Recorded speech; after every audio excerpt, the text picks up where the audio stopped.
to see you. Well, not really see you, but glad to see that you're still with me, that you haven't given up, that you're pursuing a place of more power in your life and greater joy. Before we begin step 5, where we're going to actually be getting into clearing the residual emotion that you haven't even known you've been holding and that's toxic for you, let's take a look at how far we've come. First, you must have made up your mind that you wanted to change your life in some way, that you were looking for something that you didn't know. Then when we started working together, you identified some situations that bring you emotions you don't want to have. Maybe anger, maybe discouragement, maybe sadness. We looked at those situations closely and identified 3 feelings that come up in you when you experience what's going on. We identified not only the feelings, but the particular stimulus that was bringing up that feeling. And then we took a look at your whole life, working chronologically backward, seeing when you had experienced those same 3 emotions together, like as a pattern. And I'm sure that you found many, many times. Like one person answered me, yeah, my whole life. You went back even into childhood. And then most importantly, you looked at your very young years, like when you were a toddler, and you saw how you could have even felt those same feelings back then because of the situation in your family. Now you're ready for step 4, to own your life. I'm inviting you to refuse to believe that anyone or anything outside of yourself causes your feelings. It always seems like your kids being too noisy is what's causing you to be upset, or perhaps your wife always being late that is irritating, or maybe that your boss was just too closed-minded when you felt so discouraged that your ideas aren't accepted. And when you talk to friends about things like this, everyone agrees that, yeah, I'd feel that way too. It's our conditioning. It's our accepted way of looking at life as the human race. That if we're feeling something, we look to what's making us feel that way. Well, now we're going to change. Through the clearing process,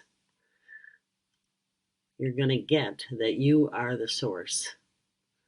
Everything that occurs in your life, especially the significant emotional experiences, are in response to your unique vibration. The people in our lives who are closest to us, who are the most significant, are pawns in our drama. I know that sounds terrible, but that's actually what it is. People feel us, and we feel them, and we act accordingly. If people bring us joy, then we're thankful that it happened to us. If somebody makes us angry, makes us, in quotes, angry,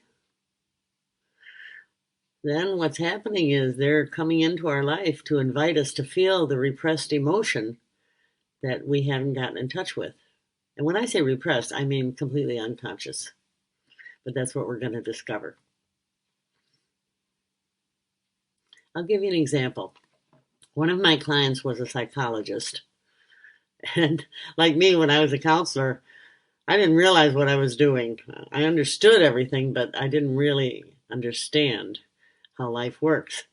So he came to see me because he'd heard about me, and he was having such discouragement in his relationship. It just seemed like his girlfriend was mad at him all the time. So as we worked together, what we discovered through the exact same steps you've been doing is that every relationship had really been like that for him, where he always seemed to mess up. When we got to the step where we looked at his childhood, what he realized is that he was a kind of late child who came along to his parents when they were pretty much back into their careers. And they didn't have time for him. They didn't have time to teach him and be with him. And he ended up always screwing up, and he always got in trouble. They didn't punish him and teach him. They just kind of had this vibration that something was wrong with him, and he came to believe that he was a bad boy. As he got in touch with what he must have been feeling, and even subconsciously feeling when he was a young boy, he was able to release it by re-experiencing it. And he lit up. He lit up. It was so exciting to see how his relationship with his beloved changed as a result. As a matter of fact, I haven't talked about it, but a lot more changes than what you're trying to change when you do clearing work. The ramifications, the opening up of your life is remarkable. So going back to the message that we're giving to life, it's kind of like, I say it like this. I'm saying, do it to me again. In order to go anywhere with my life, I need to get rid of this toxic blob of energy that I'm carrying. Come and show me what it feels like. And so people are drawn to us until we are driven either to living with it or to finding those feelings and clearing them. I want to read something to you because it has to do with the relationships that we actually draw to ourselves. This is from the book, The Clearing Process. Those we love are the ones who most effectively bring up our pain. That's because they are the ones we let into our heart space, who can activate feelings in us comparable in intensity with what we felt for our parents as children. We are divinely guided to let a person get close enough to resonate the same emotions our root family did. In fact, those are the people we fall in love with. Our loving relationships are perfect for bringing up stuff that is old and ready to be healed. The next thing we're going to get into is the core of the clearing process.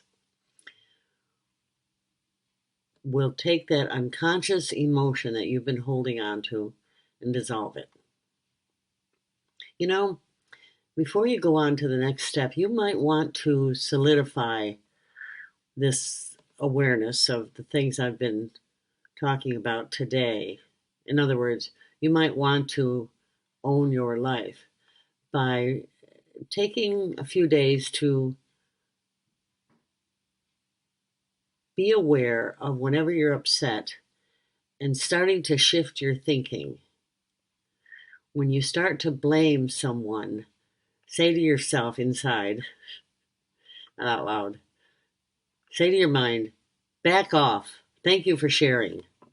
This is not about them doing it to me. It's something going on in me that I'm ready to see.